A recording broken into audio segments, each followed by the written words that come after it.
Hey gamers, Maniac here, joined by Discreeter117 for GameAccess.net. How you doing? Good, dude. What are we going to talk about today? Today we're going to be doing our next movie of the week. Really? This is the first one in a while, though. Yeah. But finally, we got another video game movie out, and it's Halo 4: Forward Unto Dawn. Yeah. This was a movie that was released in anticipation for the release of Halo 4. It was released three ways. It was released in 5-part segments for on YouTube through Machinima Prime. It was released along with the a digital version of it was released along with a copy of Halo 4 Limited Edition for Halo Waypoint viewing, and in December it was released on DVD and Blu-Ray Disc. So there are literally about 3 cuts of this movie that was released, and we're going to talk about differences, and we're going to talk about what we thought. What did you think of the movie? I thought it was pretty great. I mean, it's the best thing ever I'll get ever since they shut down the old Halo movie. But we got this one now. It's about 90 minutes long, and it's live action, of course. It's not animated or anything, but it's definitely a great movie showing of how UNSC troopers get to where they be. I kind of like that it told 2 separate stories. It was telling a story about the Chief, and it was telling a story about this new character that was a major character in Halo 4, Thomas Lasky, and what his story was and why he was so motivated. Yeah. People who played Halo 4 will have known who Thomas Lasky is because he's a major character. You see that no matter what, he's always trying to help the Chief and stuff, and he's doing anything he can for him. And in this movie, we find out why. Exactly, and I really like that about this. For those of us going into it, there were a lot of things that I liked about it. I liked the story, I liked the set direction, although there were a few problems with it. I also liked what they were going for, that they did not include the Chief until the very end of the movie. I think that was very important because everyone knew this. And even when they did include him, they didn't keep him as the main character, as the hero or anything like that. Right, he was like almost like an unknown type character, as an unknown hero. I mean, obviously when he's ever on screen, he's completely badass. Yeah. As he's new. But basically, when you have someone this awesome, someone this powerful, someone this incredible, you can't put them as the main character or else there's no tension there anymore. So that's why they decided to tell Lasky's story as the majority, as the main character, as opposed to the Chief. And I respect that. And I think that if they ever did a Halo movie, they're probably going to have to do this as well. They might have to tell a Halo story from a different perspective, like maybe Sergeant Johnson's perspective or something like that. Well, so since we're already talking about the movie story, you want to just give a bit quick synopsis to the viewers? Sure. It starts off with us showing someone of higher rank in the UNSC, an older gentleman named Lasky, listening to the recording of the message of Cortana sending out the distress signal from the Forward Unto Dawn, and it shows this guy on the ship, and all of a sudden he goes into a flashback, and he's at this training facility for the UNSC troopers, and he's probably around 18, 19 years old, and he's a freshman at this academy, and he's doing all his training drills. It shows him off at first disobeying orders, losing a drill, what we find out to be. Our hero, ladies and gentlemen. And we find out that he's having a hard time at this academy. His mom's high up in the UNSC ranks. His brother's an ODST, one of the finest soldiers ever to go through that academy. Yet he's doing horrible. And as it goes on, we find out that he finally gets better. He helps them win in their next drill. After he finally finds out, kind of. He basically goes through an arc. You know, at the very beginning, the real reason why he's doing so poorly is because he doesn't believe in what was going on with the war. At the time, we weren't fighting the Covenant at the time. UNSC was fighting these insurrectionists. It was a civil war breaking out between the inner colonies and the outer colonies. It's a very long-winded story that I really won't go into that much. But needless to say, it was almost like a civil war was breaking out amongst the human settlements. That there was a peaceful settlement to this end, and then have to go to war. And that's why he was being so bad. Everyone is telling him, his superiors, everyone is telling him 2 things. 1, there's a soldier inside of him. And 2, that there's no way that his mother will let any of them not let this boy graduate under any circumstances. And at first you kind of feel for him because his reasonings are sound. His methods are not so good, especially with this. His squad doesn't really like him that much. Even his friends don't agree with his methods, you know, because when he screws up, everyone in the squad screws up. Their combat scores have gone down. And so not only does his squad not really like him that much, but almost the audience may have a problem liking him at first. You kind of, as it goes in and you learn more about him, you kind of understand why he doesn't really want to have a problem with this. It keeps his mom away from him. He never sees his mom. His brother is constantly in danger and sending him comm messages about himself being in firefights and stuff like that, and about all the tough stuff that his brother's been going through. Even though his brother's the best, he's still worried for his brother. Valid concerns, certainly, which as we find out later. And things just, but the guy's really intelligent. The guy is committed. The guy just doesn't really believe. It doesn't really have the belief, and not in himself, and not in what he's doing. And it takes a lot of things to happen to him over the course of a period of just a matter of days for him to have an arc, and that's what I liked about it. He had an arc. Yeah. And that's what made this his story. He's the one who has the arc. He's the one who changes. He's the one who's driving this story. It's not the Chief. The Chief is a Deus Ex Machina, not the protagonist. He's a Deus Ex Machina. Awesome Deus Ex Machina. But for those of you film buffs, you'll probably know exactly what I'm talking about. Some of you guys, I'll explain this later.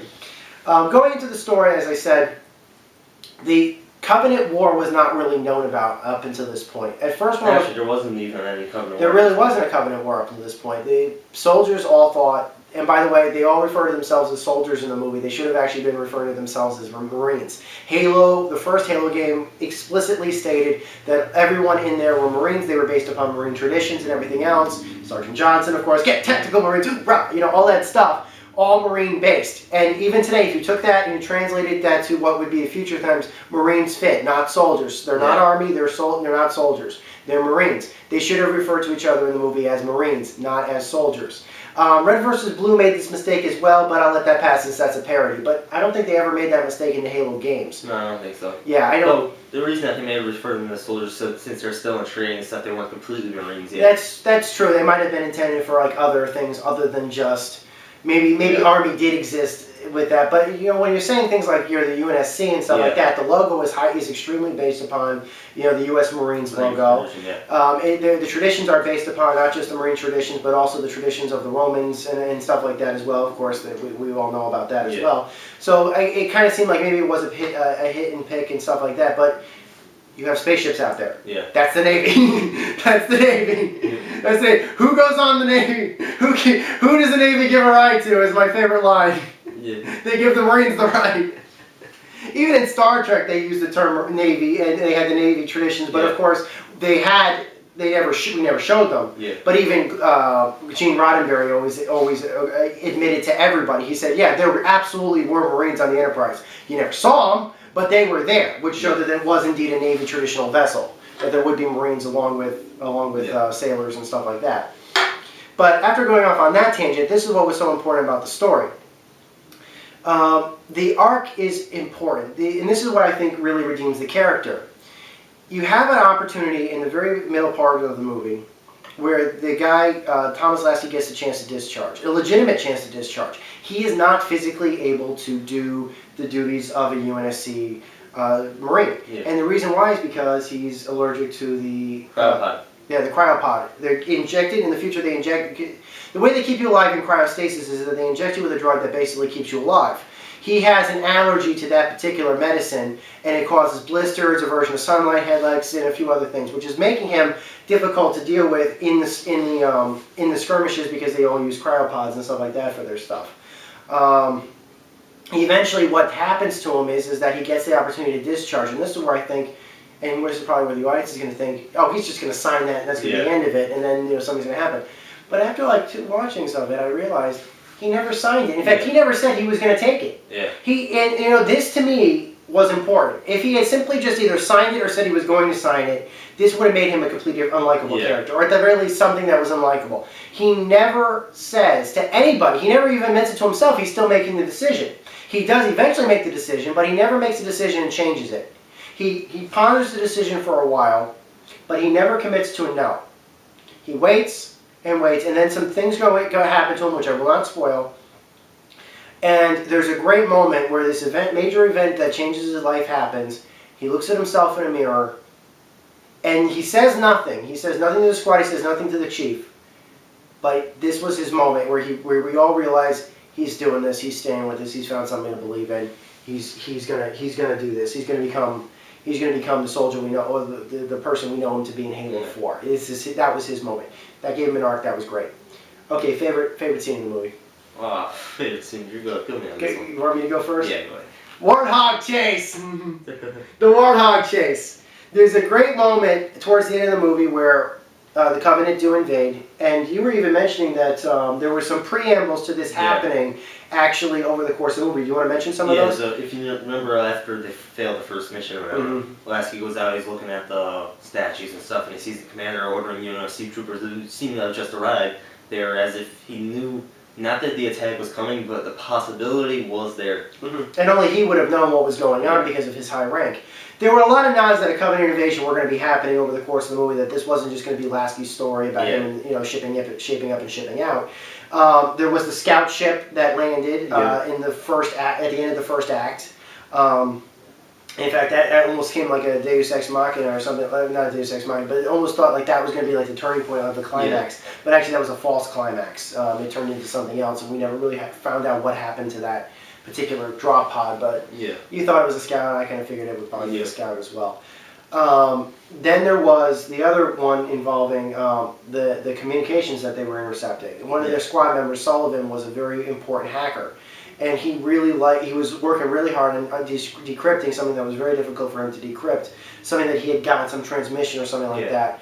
And he finally, after a couple of some time in the movie, he finally does decrypt it, and all he sees is what he appears to be a helmet cam from like a 7-foot tall man, with insurrectionists running towards the UNSC, which is impossible. Like, that doesn't happen. As he freeze frames it, he sees the helmet of another Spartan, and farther digging into that, he sees within the shield of the helmet is a reflection of an elite holding an energy sword. Yeah, and they don't know what the heck they're looking at. They don't know what they're looking at for the Spartan. They don't know what they're looking at with that energy sword. They just know something is very wrong here. Something is very bad. And then the Covenant invade. And it's basically, at first you think it's every man for himself, but no, they act together, and then they're going to be like, we're going to protect ourselves, we're going to protect each other, we're going to help each other live. And they go for when they realize that the way out is destroyed. They have after they're evacuating. The Covenant destroy the space tether, and it kills one of their squad members in the process. There's a huge firefight where many of the ODSTs are killed. They drop down ODSTs into the area. And they go for their gear, which is inaccessible, and then almost as if boom, and they're stalked by the Covenant. By an elite with a sword and invisibility. They're being hunted, and then the chief shows up. At this time, there's only 4 of them left over, and he says to them that they're the only 4 left on the entire planet. Yeah, he helps them grab their gear by simply just whacking one of the cases, and he has his other Spartans holding back to protect the way out. Like I guess they have a Pelican or something like that to get him out, and he basically tells them. He basically makes them ship out. He basically makes them shape up. He gives Lasky the opportunity for him to stand up. He's like, who's the best shot? He's like, well, she is, and she is. And he's like, well, who can? He's like, Lasky, can you drive a Warthog? Yes. And we have this awesome Warthog chase sequence where the chief has got the 50 cal, and you got two side gunners in the passenger seat, and Lasky's driving, and it's an awesome sequence through the dark. It is just awesome. What were you saying? That you think they had a few too many headlights on the Warthog? Yeah, it seemed like they built it up a little bit more. They used the weight of, by the way, in case you guys are curious, they used the weight of Warthog because of time issues. I didn't have really a problem with that because I thought the weight of Warthog worked pretty well. They didn't have the Halo 4 Warthog that was just finished, ready yet, or something like that, so they had to use the weight of one. But I thought it worked pretty well. Great sequence. That was my favorite sequence. And then, of course, there's this big finale climax, which I will not go into, and we see what happens. Yeah. And the story is bookended with Lasky again, now a grown man in the UNSC. He hears the tree's transmission, and he's like, we're going to save the chief. And you realize really quickly like how the story was being told. You have the chief calling out for distress, and then Lasky's hearing it. Then here you had the other story being told of Lasky, telling the story of how the chief helping Lasky when Lasky's in distress, and then Lasky's like, I got your back this time, Chief. Yeah. And it pans out, and we see the UNSC Infinity, the newest ship in the fleet, going out there and it was one with an entire fleet going after the Chief, as well as Cortana preparing to wake the Chief up. It leads off into the beginning of Halo 4. Great, rousing way to end it. Really thought it was rousing. Great, fantastic. Some non-Halo fans watching it will not have a clue what's going on there. Yeah. But you know what? If a Halo fan is watching it with them, they'll explain it. They're going to save him. It's okay. They're going to go save him. It's not explained. It's not explained. We will have had to have played Halo 3 or at least the beginning of Halo 4 to know what was going on there. But anybody else would be able to figure out the middle part of the story. Yeah. Anybody would be able to figure out the Lasky flashback and everything. It's a good movie for anyone. I mean, you're not going to get the full experience unless you know about Halo, but there are some nods though that I want to talk about. There was they recreated all the weapons. yeah. There were some nods to when they were doing their training exercises and stuff like that. You hear the announcer and stuff like that. That was actually probably one of my favorite scenes, one where they're doing capture the flag. Because they go out there for their second mission. Lasky takes point in this one, and they go out to play capture the flag, and you have the announcer, though, it's a female voice this time, saying the two squads go on and capture flag start and stuff, and when they win and stuff like that. That was a good moment. They carried over the HUDs, although they modified them slightly to show that those were training HUDs. Yeah. But they modified the HUDs to make them look like the Chiefs, similar to the Chiefs HUD or an ODST's HUD or something like that. I like that. There was probably the simple one that any normal trooper would probably have. Yeah, Frankie had a cameo. Yeah. He was the janitor. That was great. So there were some great Halo nods. Even though you're watching this, you're like, is this a Halo story or something like that? Because it's not a story like type that we'd be told. It's more like a story that you'd watch and you think you're watching A Few Good Men or something like that. It's very similar to that. It's not one that you're going to see in a Halo video game. Right. This is a different type of story, but it still had the Halo nods, and I like that. But it gives you a lot of history that a Halo book would have. Right. And I also like the fact I like the production values that they had. You could tell they didn't have a super great budget because there were problems with things like, you could see paint cracking on the helmets and stuff like that. I think they might have done that purposely though too, because they might even show that this armor's been used multiple times. A lot of times. And it was training armor, it wasn't real armor and stuff like that. Because they're not using real rounds, they're using paintball. It's basically paint stun rounds and stuff. You're not going to want to use real armor with real Kevlar for stuff like that. You just want to use almost like bicycle pads or something like that for protection. You know, kind of like how you would go out and paintball and stuff like that. Yeah. You wouldn't go out if you were really going to shoot each other. You wouldn't go out with Kevlar if you were going paintball. You'd go out with like paintball protection, like bike protection. And I like that. I thought it worked well. So, what did you think overall? Just a quick thing. I just want you guys to know, there are 3 different cuts of this movie, and I just want to go over them really quickly. The first cut is the one that was released to YouTube, which was the movie released in 5 different segments with the opening broken up into the beginning of each of the segments. The second cut was the one that was released to Halo Waypoint, which was given an unlock code for people who had the Halo Limited Edition. And the third cut was this cut, which was released to DVD and Blu-ray. I prefer this cut, and I'll tell you why. One, I never thought that the story could have been told in one particular, or just one long segment. Yeah. I thought the story should have been told one sitting, one long segment as a feature film. I never agree with the fact that they should have released it in different segments. I know they probably did that for time and anticipation for promotion and stuff like that, but I thought that the way that the story that they were telling worked better as one long story as opposed to segments. It didn't break up very well. The second thing was that there is a difference between the Halo Waypoint cut and this Blu-ray cut, and that they included a featurette which was already released. It was released previously to the. It was probably the first trailer. It was one of the first trailers that they did, where they did a featurette about meeting the squad. It's kind of told like an MTV Road Rules kind of way, where the characters in character, the actors in character will describe themselves and how they got into Hesedi Squad. To kind of show like, these guys are not, soldiers like the best of the best, like you would see at Starfleet Academy or something like that. These are guys that have rich parents, or have elite parents and stuff like that, which works. Exactly. So this is a different kind of story that we were being told altogether. These were not West Point graduates. These were something else. Yeah. And I thought the information that was relayed in that when I first saw that feature, I saw it after I saw the first episode when it was released online, and I kind of thought, that information I really wish I had seen before I'd seen the first episode. Now here it is included with the Blu-ray as part of the final version of the movie. I don't know if I agree with that being included because it doesn't mesh with the rest of the movie, but I'm glad it was included anyway because it does give important information that you really need to know before watching the movie and stuff like that. So I think that's why they included it. Again, it doesn't mesh well with the cut, I didn't think, because the rest of the movie isn't like that. It's not in that style. Yeah. They also include some behind-the-scenes outtakes and stuff like that at the very end of the cut for some odd reason. That I did not agree with either. They should have just included that as like a separate. Yeah. I think they just did that for time, to be perfectly honest, to keep it at 90 minutes. I don't know why. There were some good documentaries included on the DVD. Though some of those did carry over to the Waypoint. All the stuff that was online, released through YouTube, was also included with the Blu-ray cut. What did you think? What was your favorite cut? I definitely like the Blu-ray one. I mean, it worked well with the episodic one. I mean, it worked well. They cut it at the right times and stuff. And if it had to be that, if that was the only way it could be, I'd rather have that than nothing. But I do prefer the Blu-ray. Yeah, I think the Blu-ray cut was probably the best. And you can definitely just pick this up for about, I don't know, 16 or so bucks, Blu-ray or DVD or something like that. If you've got a copy of Halo Limited Edition, then you'll have a download code, but just be aware, It's a download code. It wasn't released on disc. When I first heard about the Halo limited edition, I thought they were going to release like a DVD or a Xbox 360 disc and have the movie released in high definition. They didn't. They just did a download code and said I was disappointed by that. But like I said, they released it on disc. You can get it on disc all you want. And it's got some good behind-the-scenes documentaries. It is a special edition. It really is. It's worth the money for Halo collectors or just for people who like it. So, until next time, guys. That's what I thought. That's what you thought. This is Maniac, GameAccess.net. Over and out. See you later.